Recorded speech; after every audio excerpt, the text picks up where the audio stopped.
guys, welcome back to the channel and welcome to another horror film review. Tonight we're looking at 1973's film called Pigs, released here on 88 Films Vault Collection. It's quite an old release, this.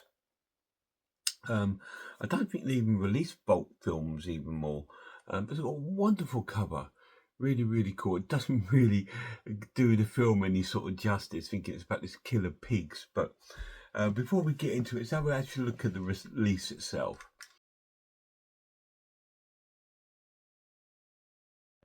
So here is the physical release of Pigs, released on 88 Films, 88 Volts I believe. It's quite an old release this, it's been out quite a while.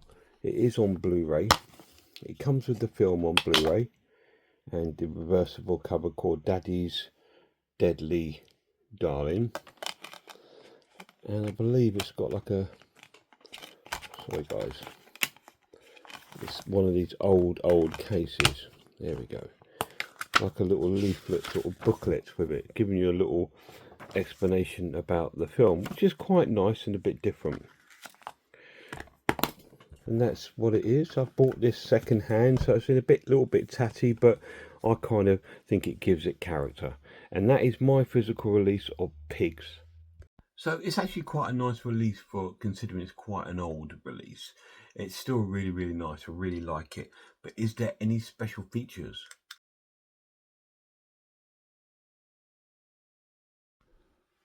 So here is the main menu for the film Pigs. Special features, there's a Pigs trailer. And that is the special trailers on Pigs. Well, there's a trailer and that's it, that's all we got on there, but there we go. Like I said, it's quite an early film for 88 film, so it's quite cool to have in the collection. Let's have a look at the story.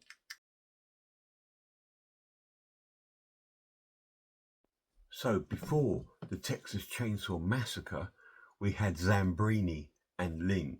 So who are Zambrini and Lynn? Well, Zambrini runs this cafe in the middle of nowhere, and he's also like a pig farmer. He keeps pigs on the farm. And right at the beginning of the film, we interpret him that he's been to the mortuary and stolen a body. And he cuts it up and feeds it to the pigs. Obviously, we don't see too much of that going on, but it's all implied at the beginning. And after that, we see a young nurse in a car approaching this like a shack sort of cafe, and her name is Lynn, played by Tony Lawrence. Now maybe Mark Lawrence and Tony Lawrence are related, could possibly be. And she has come there looking for a job, supposedly, and he gives her a job because he's looking for a waitress. And she's very curious about all the noises. We get these noises of these pigs around quite a lot, and we kind of like see she then gets a job there, and we meet the neighbours, Catherine and Iris. No, Miss Massey and Annette, played by Catherine Ross and Iris Korn. They are the local sort of nosy parkers, and they reported to the sheriff. The sheriff's played by Jesse Vint, and they've told him about, they think that the pigs have been getting out, and that Zambrini's been feeding people to the pigs. So he goes home to the cafe and sort of investigates it. But before he arrives, we see that Lynn is doing her job now, and she's being chatted up by a local guy called Ben. And he's sort of chatting her up and asking her out and all this kind of thing. And she's quite reluctant, but she's quite new to the area and probably just trying to make sort of friends. She keeps making phone calls to her so-called father. But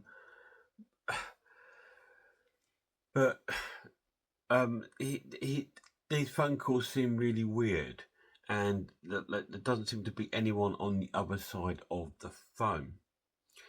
And one day she goes out on this date with Ben, and she's really reluctant, and Ben comes on really strong to her, and she sort of manages to get away from him because the sheriff turns up. and she manages to get away with Ben. I think Ben's is played by Eric Holland. Anyway, she manages to get away, and the sheriff takes her back to the cafe where she's staying. The next night, she invites Ben Hoggy, I think his name is, round to her room to say sorry, and there she kills him with a razor blade. She's sort of a bit of a I spit on your grave scene, where she cuts off his manhood in the bed and kills him. We don't see the blood on the bed and all this, and her taking a razor blade in there. And so then obviously Zambrini comes in and finds this dead body, and he decides to feed this body to the pig. And then the police keep turning up, investigating, see where this guy's gone missing, and all this stuff sort of goes on. And while this is going on, there's a backstory sort of unfolding with Lynn. So we know now that she's actually a killer, and she's hiding there with Zambrini, who she's found the perfect sort of person to hide with. And then things sort of take into a second gear in the sort of third part of the film as we unfold a bit about Lynn's background, and all this kind of thing sort of goes on, while all the all the locals are trying to get rid of them, to get rid of Zambrini, to get rid of his pigs, because they all believe that he's feeding dead bodies to the pigs, and these missing people are being fed to the pigs. So all this sort of unfolding, and the story unfolds. I won't tell you what happens. You'll need to sort of watch it and find out. But let's look at the characters.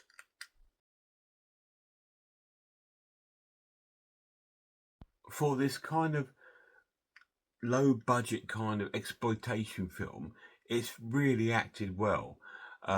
Mark Lawrence and Tony Lawrence, because I don't know if they're related, who play Zambrini and Lynn, are really cool.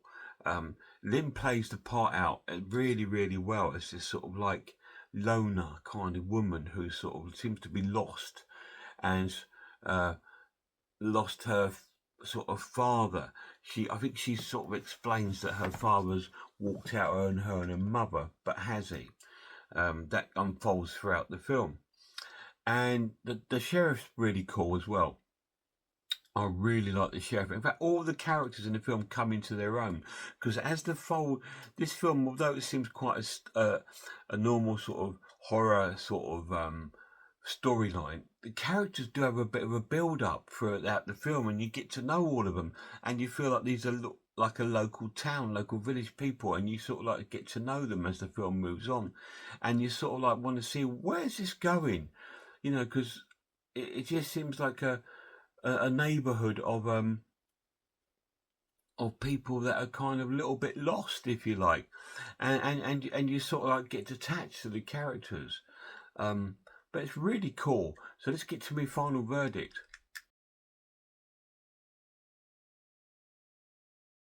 So I'm going to score this an excellent watch and give it a 9 out of 10. It's that good. I thought it was really cool. Yes, it's really cheaply made, but it was really cool.